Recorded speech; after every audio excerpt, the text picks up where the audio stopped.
Okay, so we are live again. Just gonna turn all this off. Okay, so we are. There we go. There's some echo there. Okay, so we're live again, and there's actually a question waiting for me today. Yuri said, "Hi, I've been noticing that the accidentals sound more aggressive than the naturals." He said I can check it, play tritones, and compare which of the two sounds more aggressive, no matter the octave. I mean, I think this is a perception thing. Maybe. I don't think that all the accidentals sound the same, like as in terms of aggressive. So if I play an E, for example, that has a certain brightness to it. That's just a white key. If I then go and play an E flat, you probably hear my child in the background. That sounds softer to me. The F sharp, compare that to the G sharp. The F sharp sounds somewhat aggressive. The G sharp has like a brighter tone to it, and it's a little more whiny almost. It's a little more like an alarm going off. The A sharp or B flat sounds sunken into me. It doesn't sound aggressive at all. So, I mean, it's possible. Your perception is your perception. So you may very well be hearing them that way. And if you hear them that way consistently, don't listen to anything I say. I mean, go with that. So what we're going to do today is we're going to focus on B flat, C, D, E, and F sharp. This is day 26, so 7, 14, 21, 28. So on day 28, we're going to add the final tone. We've got B flat, C, D, E, F sharp, G sharp, and then we'll have a full whole tone scale.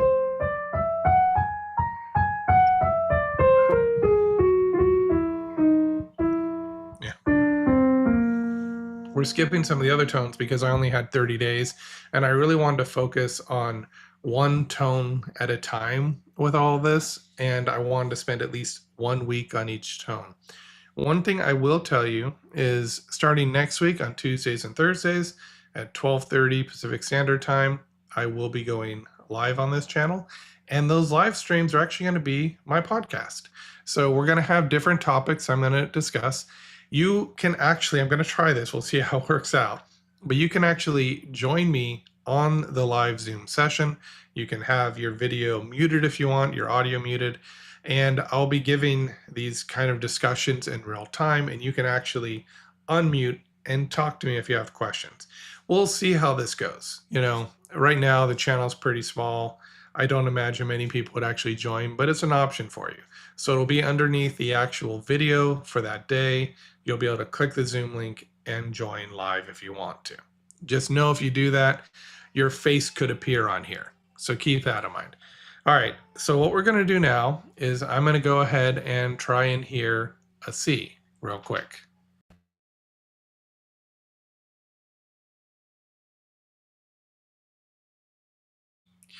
Now remember, I'm going through this and I'm trying to really hear the C before I play it. Okay, so I happen to get it right. Not too surprising since I just played an entire whole tone scale, so I may have already recognized the C and latched onto it. But I've noticed this throughout the day even. I definitely latch onto the C. And people that are taking my composing hour course, I've had one person, well, actually two people, they've told me that they're actually starting to hear these pitches. So we're going to do more of the same today. It's going to be a little bit of a shorter session. I'm just going to go through these notes and try and hear the difference in sound. I'm going to keep coming back to B flat.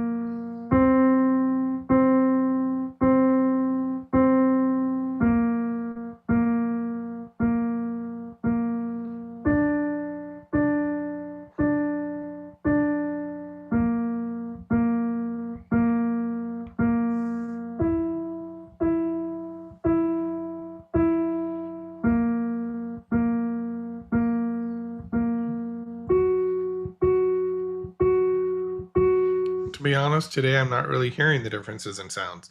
So what I'm going to do is go back and try and audiate. I'm predicting the note, then I'm going to play it, and then I'm going to correct. So this is all on my mind.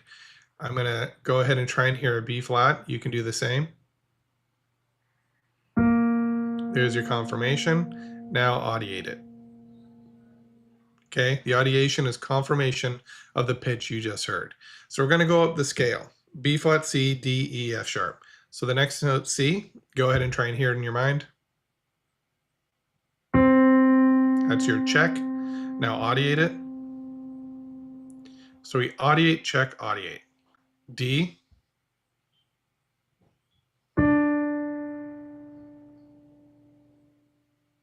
E,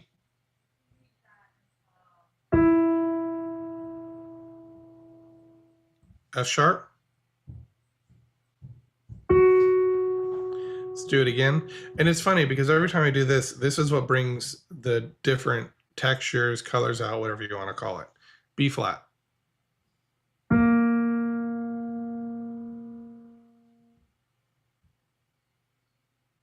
C.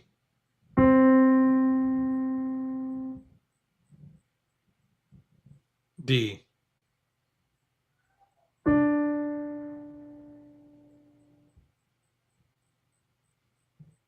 E.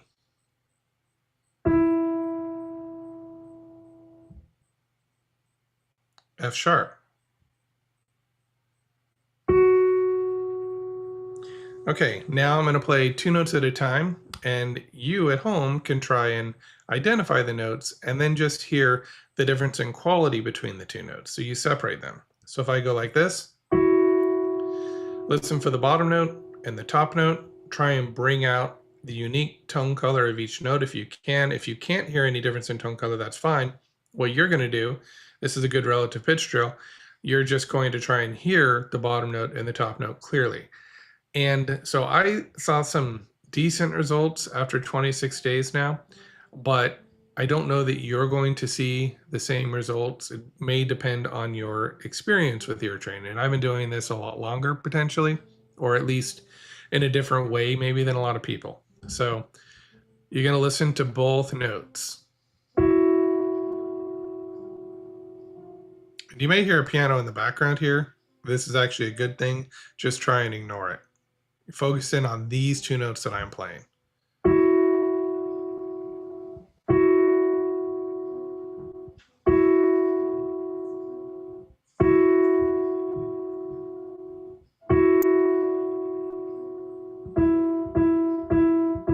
Listen for that note, and then listen for the top note.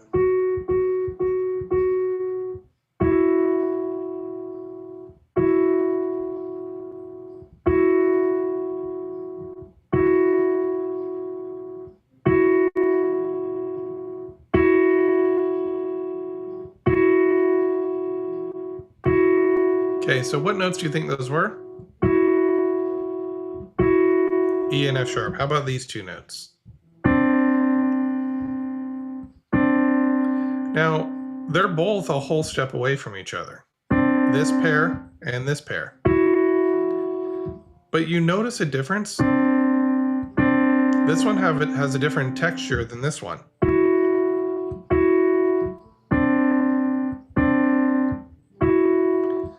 If you're noticing that, you're picking up on something kind of important. You're picking up on the character of the sound here.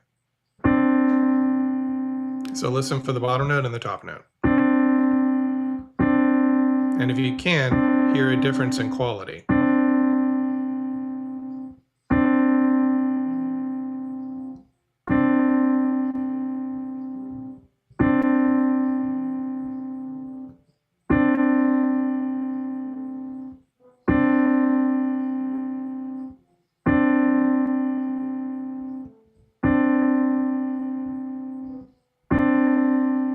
Okay, so what notes do you think those are? C and D. Okay, I'm going to play another two notes. Now, again, this is another set of notes that are a whole step apart, but it's going to sound different than this and this. Not the sound I expected, actually, but definitely a difference.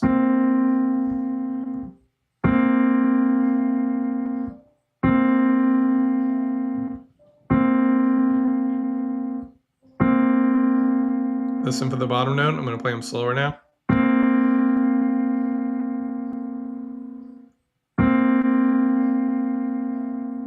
And the top note.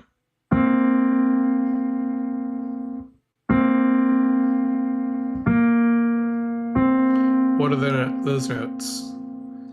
B flat and C. Okay, so now we're going to do something different. We're going to have three groups. We're going to have B flat and C. That's group. Well, let's actually not use numbers. Let's call it the B flat group because B flat's a lower tone. B flat and C, C and D, D and E, so it's going to be four groups, and E and F sharp. And so what I want you to do is try and identify it by the lower note. Say the B flat group, the C group, the D group, the E group. Okay? One of those four.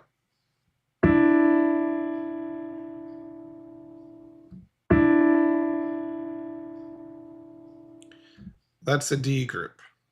How about this one?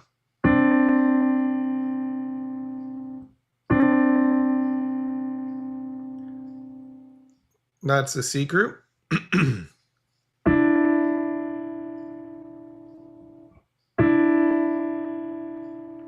D group, we're going to get familiar with these two right now.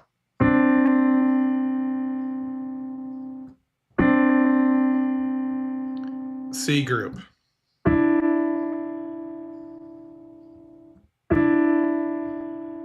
D. Now take a little more time. Just listen to the C group.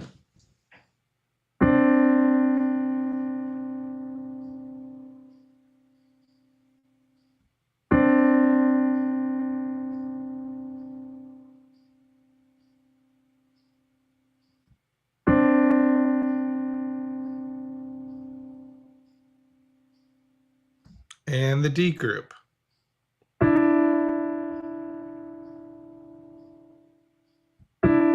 All right, now we're going to add the E group.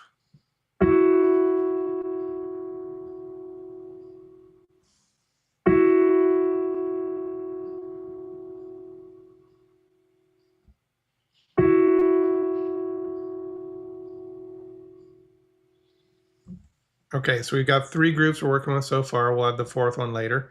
We've got C, D, and E. Identify whether I'm playing the C, the D, or the E group, and identify it by the color, the combined color that they create.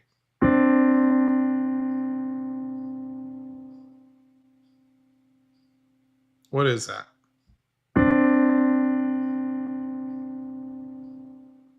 C.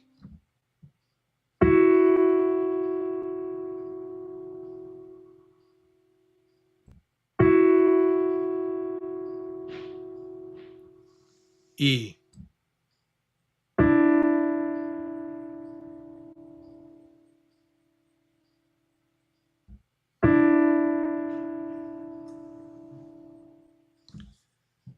D.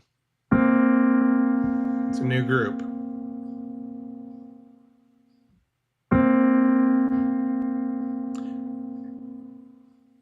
B flat.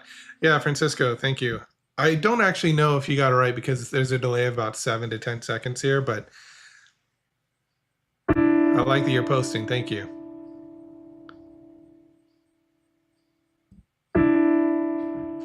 D.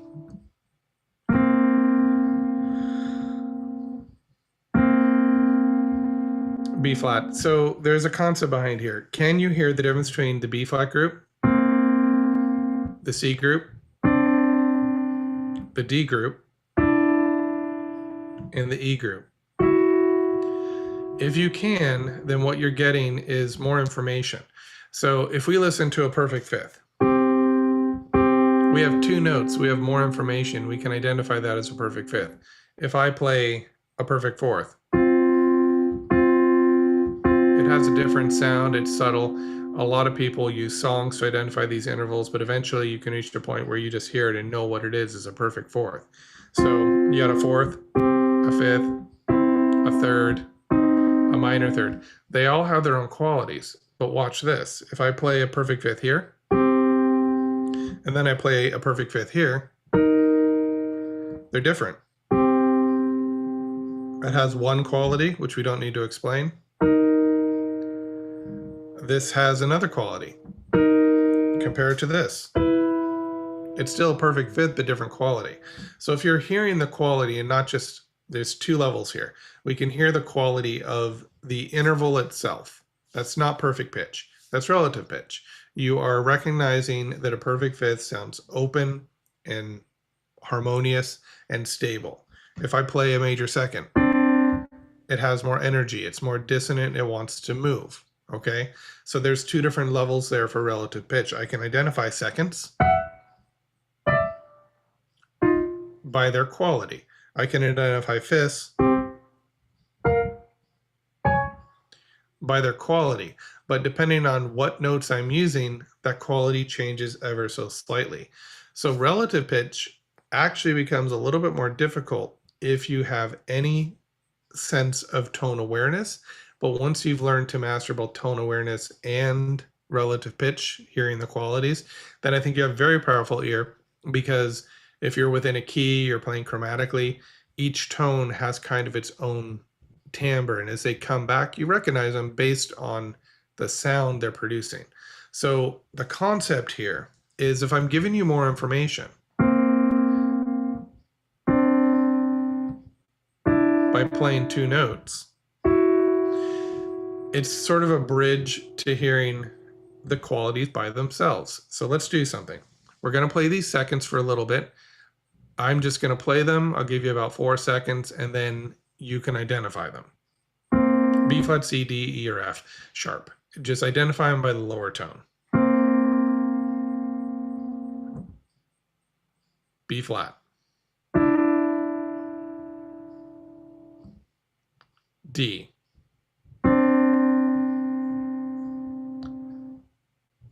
C. F sharp. C. D. Now what happens when I take them out of that octave? Can you still identify it? B flat. E. D. C. C. C. C. C. E. E. E. E. E. B flat. Now trying to identify the tone by itself.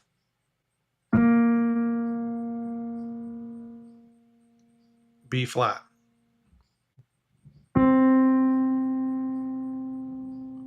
C. B flat.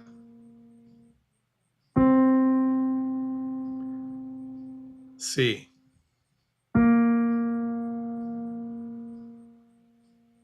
B flat. D. B flat. E. F sharp.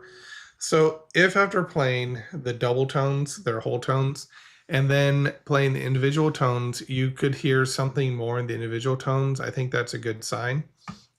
If you could hear how the individual tones differed, I also think that's a really good sign. And these are all things that we want to try and work on. So what you could do between today and tomorrow is just go to a piano if you have one and play any two tones. And don't try and identify the pitches. Just notice how, when played together, those two tones sound different. I mean, if you hit on the E or F or B or C key, that's going to sound radically different. So try and stick to whole tones. So you always skip one key on the piano. So instead of E and F, I go E and F sharp, that sort of thing.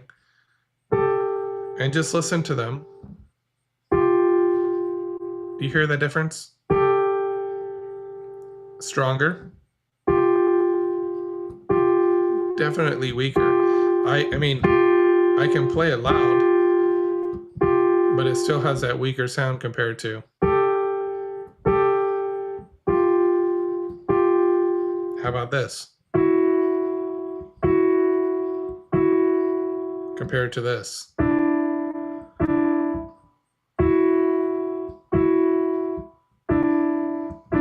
So there's these drills out there. Listen to a C for 18 hours or whatever, you know, and perfect pitch drills where they'll just play a note over and over again to try and hammer it into your head like you're going to be able to memorize it or something like that. And those don't really do anything. I don't know if they do anything at all, to be honest, because unless you're actively trying to hear something in the quality of that note that keeps repeating, or they're playing at different octaves.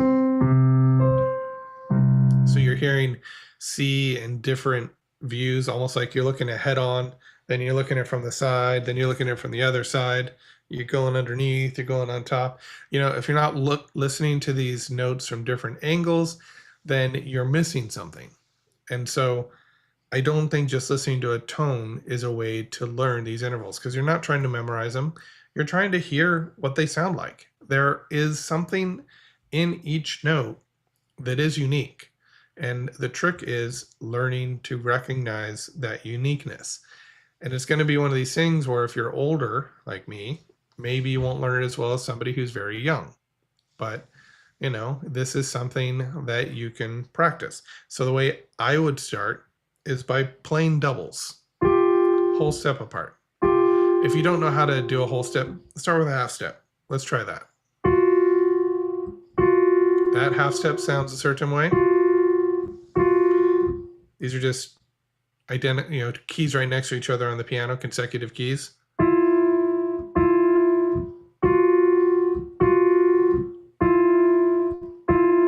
These are all the same interval.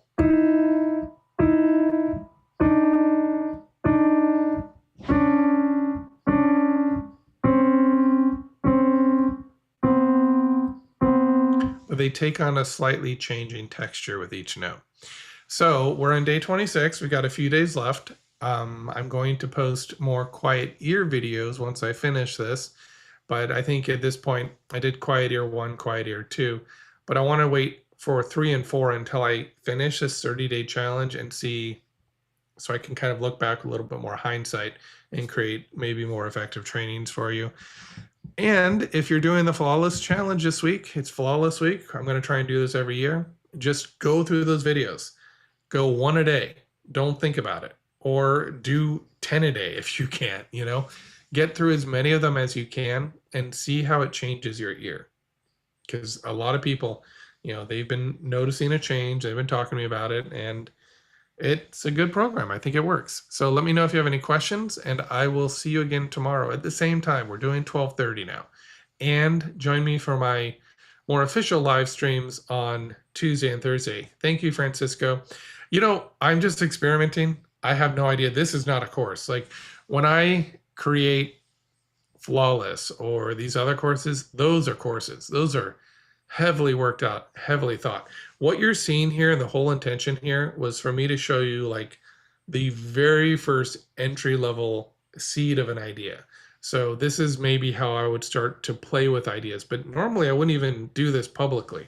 I would keep this to myself, work on it, expand it to a larger group, an even larger group, get feedback, refine it, do it again, and make sure that I'm only using the exercises at work. And as an example, I've been doing a lot of exercise over the 26 days so far. And this one here, this one's kind of a breakthrough exercise, I think, because we're hearing the difference between doubles. Again, we're getting more information. It's easier to hear. Let's do one more thing before I go. Francisco set me off. So let's say I play a major triad. That has one quality. What about this? How about this? Or this? Or this?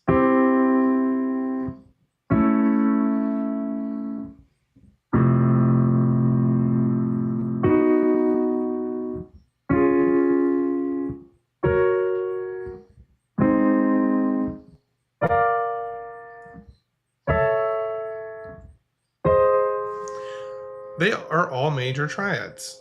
All of them. Every single one of those was a major triad. But did you notice some shift in quality as I played different bass notes, roots? They're all in root position. If you did, then you're hearing what I call tone awareness. Tone awareness is not a new term. It's not something that I made up.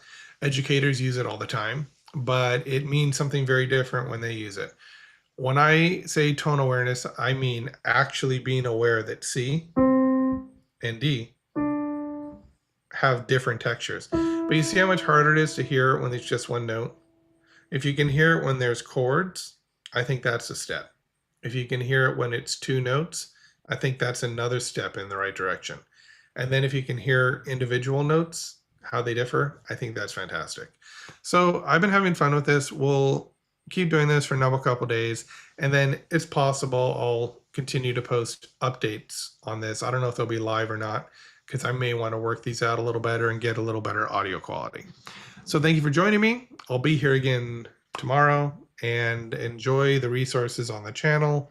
Make sure you like and subscribe. I guess that actually does matter. I'm starting to learn. And thank you for staying with me and listening to all my rants. I'll see you next